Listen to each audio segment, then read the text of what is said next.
আসসালামু আলাইকুম প্রিয় শিক্ষার্থীবৃন্দ, সাবাইটি থেকে আমি শাহাদাত শুক্ল আবারও হাজির হয়েছি একটি ভিডিও টিউটোরিয়াল নিয়ে। আমাদের আজকের টিউটোরিয়ালের বিষয় হচ্ছে মাইক্রোসফট ওয়ার্ডের হোম মেনু। তো এইখানে হোম মেনুটাই আপনারা দেখতে পাচ্ছেন। এই হোম মেনুর এই পর্যন্ত যে প্রপার্টিসগুলো আছে, যে টুলসগুলো আছে, সেগুলো নিয়ে আমাদের অলরেডি আলোচনা করা হয়ে গেছে। যারা আমাদের আগের টিউটোরিয়ালগুলো দেখেননি তারা প্লেলিস্ট থেকে আগে টিউটোরিয়ালগুলো দেখে নিলে উপকৃত হবেন। সেক্ষেত্রে ধারাবাহিকতা রক্ষা হবে এবং আপনারা সুন্দরভাবে শিখতে পারবেন। বিচ্ছিন্নভাবে মাঝখান থেকে ভিডিওগুলো দেখলে খুব বেশি উপকার হবে না। সর্বোচ্চ উপকার নিতে হলে আপনাকে কিন্তু ধারাবাহিকভাবে ভিডিওগুলো দেখা উচিত।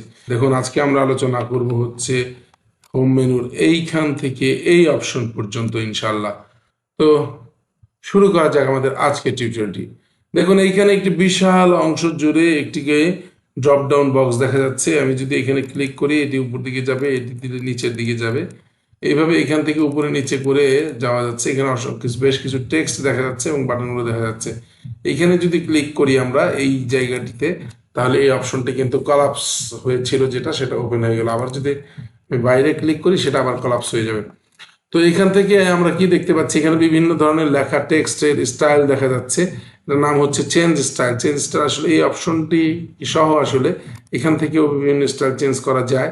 হ্যাঁ, এটা আবার এখান থেকেও সেই স্টাইলগুলো এখানে অ্যাপ্লাই করে রাখা হয়েছে। তো দেখুন, আমার যদি এই লেখাগুলোকে যদি আমি সিলেক্ট করে এখান থেকে যেই স্টাইলটি আমি ক্লিক করবো, এটা কিন্তু ওই স্টাইলে লেখা হয়ে যাবে। যেমন ধরেন এটি করছি, হ্যাঁ, এটা নিচ্ছি। আপনি মাউসটি উপরে নিয়ে গেলে আপনি দেখতে পাবেন যে কোন স্টাইলটি হচ্ছে। যেটা আপনার পছন্দ হবে সেটা ক্লিক করে দিবেন। আমি যদি আরো নিচে যাই, তাহলে এখান থেকে বিভিন্ন স্টাইল আছে। আমি যেটা খুশি আমার ইচ্ছা মতো আমার অপশনটি নিয়ে নিতে পারি। এইভাবে করে আমরা নিতে পারি, আবার আমি আগের মতো করে ফেলতে পারি। তো এই ছিল আমাদের চেঞ্জ স্টাইলের বিষয়। এবং এর ভেতরে যদি আমি যাই, এখানে দেখেন আছে save selection as a new quick style. তো এই কুইক স্টাইল আমি এখান থেকে কিন্তু চাইলে আমি নিজের মতো করেও একটি সেভ করে রাখতে পারি। যেমন ধরুন, আমি যদি এই অংশটা আমার নিজের ইচ্ছা মতো আমি এখানে সেভ করে রাখতে চাই, তাহলে আমি এখানে যাব, যে selection as a new quick স্টাইলে ক্লিক করা মাত্র সেইখানে একটি নাম যাচ্ছে। তো আমি এটার নাম দিলাম ইয়োলো। ইয়েলো নাম দিয়ে আমি এটিকে ওকে করে দিলাম। দেখুন, এই যে এখানে ইয়েলো নামে কিন্তু অপশনটি চলে আসছে। এখন যদি আমি কোনো একটি টেক্সটকে এইভাবে সিলেক্ট করে ইয়েলোতে ক্লিক করি, তাহলে কিন্তু এটা ইয়েলো হয়ে যাবে। এই যে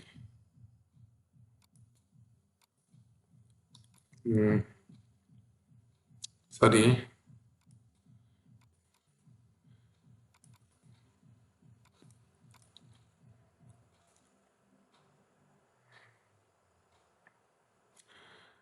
এটা আসলে শেড কালার গুলো আসে না।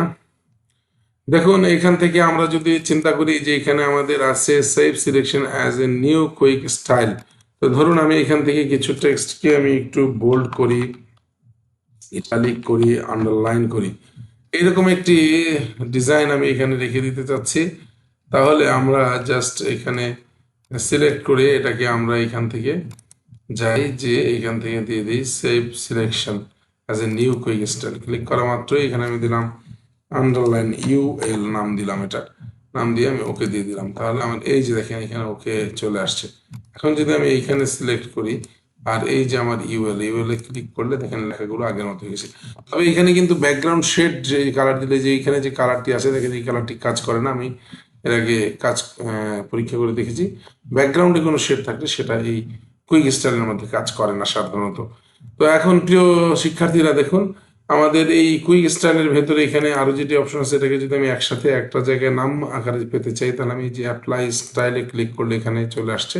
এর ভেতরে নামগুলো দেখাচ্ছে। এখান থেকেও আপনারা কাজগুলো করতে পারবেন। তো এইভাবে আমরা চেঞ্জ করতে পারবো। একই বিষয়, জাস্ট দুইভাবে উপস্থাপন করা হয়েছে। চেঞ্জ স্টাইলেও খুব একটা তারতম্য নেই। এখান থেকে বেশ কিছু স্টাইল আমরা এই যে এইভাবে চেঞ্জ করতে পারি। হ্যাঁ, এই একই জিনিস মোটামুটি ভাবে। এরপরে যেটা সবচেয়ে ইম্পর্টেন্ট, সেটা আছে প্রিয় শিক্ষার্থীবৃন্দু, দেখুন এখানে আছে ফাইন্ড, তারপর আছে রিপ্লেস, এরপর আছে সিলেক্ট। তো ফাইন্ড শব্দের অর্থ হচ্ছে খোঁজা। ধরেন আপনার এই যে ডকুমেন্টটি আপনি তৈরি করেছেন, এখানে অনেকগুলো পেজের একটি ডকুমেন্ট থাকতে পারে। তো আপনি কোথাও একটা টেক্সট আছে আপনি জানেন, কিন্তু খুঁজে পাচ্ছেন না। যেমন ধরুন, আমি যদি বলি যে এখানে 1960, এই যে 1960 কথাটি লেখা আছে, 1960 এই লেখাটাকে হয়তো আমি খুঁজে পাচ্ছি না।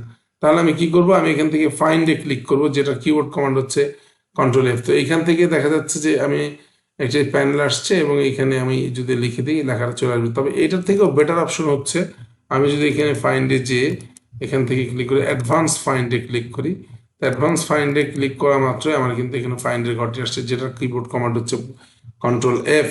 তো এখানে যদি আমি লিখে দিই যে 1960, আমি খুঁজে পাচ্ছি না 1960 আমি এটা খুঁজে পাচ্ছি না, তাহলে আমি এখানে দেবো ফাইন্ড নেক্সট, সে কিন্তু খুঁজে দিবে আমাকে। দেখুন সে আমাকে খুঁজে অলরেডি হাইলাইট করে দিয়েছে। আমি এরপরেও ফাইন্ড নেক্সট দিই, সে বলছে আর এখানে নেই, word has finish searching the document, এটা সার্চ করা শেষ হয়ে গেছে, ওকে দিলাম। তাহলে এইভাবে করে আমরা কিন্তু যে কোনো ডকুমেন্টের মধ্যে যে কোনো শব্দকে খুঁজে বের করে ফেলতে পারি। তো এই হচ্ছে আমাদের ফাইন্ডের কাজ। এরপর আছে রিপ্লেস। রিপ্লেস মানে হচ্ছে প্রতিস্থাপন। ধরুন আমি এখানে 1500 লিখেছি, আমি এখানে আসলে 2000 লিখতে চাচ্ছি, আমি এখানে টাইপ লিখেছি, আমি আসলে এখানে একটি ব্যাগ লিখতে চাচ্ছি। এইভাবে আমার অনেকগুলো শব্দ, সিমিলার শব্দ থাকতে পারে। ধরেন যে আমি যদি বলি যে এখানে এই যে সারভাইভড কথাটা লেখা আছে, এই সারভাইভড হয়তো আরো 10 জায়গায় লেখা আছে, আমি হয়তো কপি পেস্ট করেছি, কিন্তু আমি টোটাল সারভাইভটাকে লিভড বানাইতে চাই, তাহলে বানাতে চাই, কিন্তু আমি টোটাল সারভাইভ শব্দটাকে লিভড হিসেবে দেখতে চাই, তাহলে আমি এখানে রিপ্লেস করব। এবং দেখুন আমি এই যে সারভাইভটাকে কপি করে এখানে দিয়ে দিলাম পেস্ট, এবং এইখানে আমি নতুন কি দিতে চাচ্ছি সেটা আমি দিলাম যে লিভড, লিভড।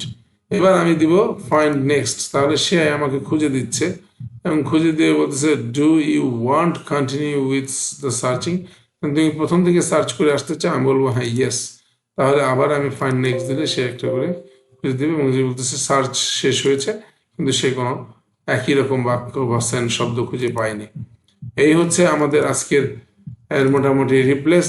এরপর এখানে আছে সিলেক্ট। সিলেক্ট তো আমরা সবাই জানি, সিলেক্ট করার জন্য আমি যদি সিলেক্ট করে দিই সিলেক্ট হয়ে গেল। এরপরে সিলেক্ট অপশন অবজেক্টিভ যদি দেই, হ্যাঁ নির্দিষ্ট একটি অবজেক্টিভকে যদি আমি সিলেক্ট করতে চাই, তাতেও আমরা কিন্তু সিলেক্ট করতে পারবো। তো এরপরে সিলেক্ট অবজেক্ট আছে, select all the text with similar, এটা কন্ট্রোল এ, সেটা আমাদের এখানে দেখা যাচ্ছে, এবং সিলেকশন প্যানেল। তো প্রিয় শিক্ষার্থীবৃন্দ, এই ছিল আমাদের আজকের টিউটোরিয়াল। তাহলে আমরা কিন্তু আজকে মোটামুটি ভাবে এই যে আমাদের যে এখানে যে হোম মেনু এবং হোমের প্রথম দিন থেকে শুরু করে আজকের এই পর্যন্ত আমরা একদম বিস্তারিত খুঁটিনাটি আলোচনা করেছি। সাধারণত ইউটিউবের ভিডিওগুলোতে এত খুঁটিনাটি বিষয়বস্তু থাকে না, কিন্তু আমি চাচ্ছি যে আমাদের ভিডিওটি দেখে আপনারা উপকৃত হন, তাই খুঁটিনাটি সমস্ত বিষয়গুলো, অ্যাডভান্স লেভেল ইউজিংগুলো সবই আমরা এখানে রেখেছি। আপনাদের যদি ভিডিওটি ভালো লাগে, আপনারা যদি এখান থেকে কিছু শিখতে পারে থাকেন, তাহলে আমাদের এই প্রচেষ্টা সফল হবে বলে আমরা মনে করি। প্রিয় শিক্ষার্থীবৃন্দ, যদি মনে করেন যে এই ভিডিও টিউটোরিয়াল থেকে আপনি বা আরো অন্য কেউ উপকৃত হতে পারে, তাহলে লাইক, শেয়ার, কমেন্ট দিয়ে ভিডিওটি ছড়িয়ে যেতে সাহায্য করতে পারেন। আর পরবর্তী টিউটোরিয়ালগুলো পাওয়ার জন্য আপনার সাবস্ক্রাইব বাটন হিট করে রাখতে পারেন। তো ধন্যবাদ প্রিয় শিক্ষার্থীবৃন্দ, আজকে এই পর্যন্তই। খোদা হাফেজ।